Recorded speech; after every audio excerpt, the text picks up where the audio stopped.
Bank of America, for all its problems, may actually be an industry leader in one particular regard, and that's in the way it pays its CEO, Brian Moynihan. He got a big raise, which may seem unusual given the lingering problems at the bank.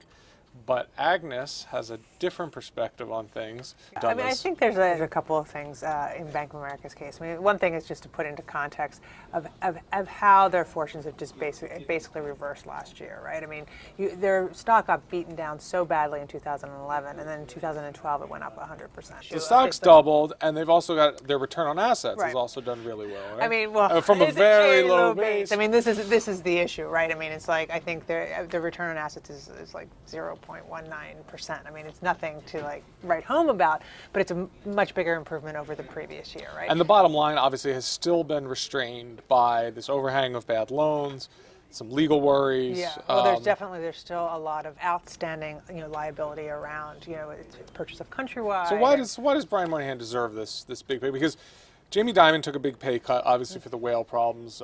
James Gorman over at Morgan Stanley also got a little bit less. I think it's better. I mean, I do think like things in Bank of America are better, right? So I mean, that's where he's going to get, some of the, a fatter paycheck. I think that's pretty deserved. I mean, the one thing to kind of keep an eye on though is that about half of the $12.1 million that he got for 2012, about half of that is going to be tied to future performance.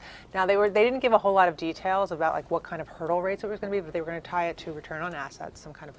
So they've got very specific targets that the bank needs to hit before he gets any money. Exactly. Right? Any of this bonus. Exactly.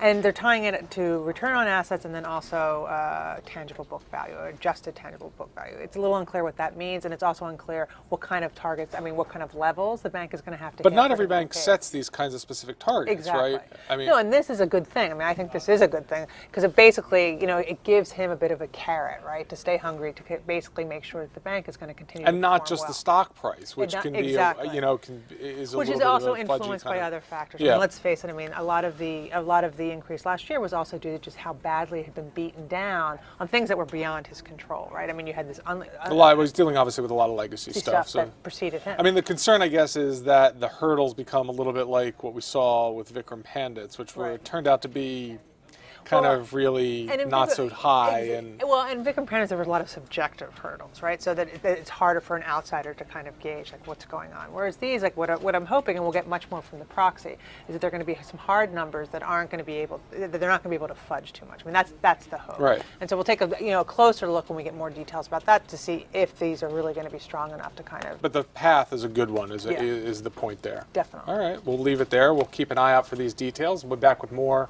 Breaking Views tomorrow.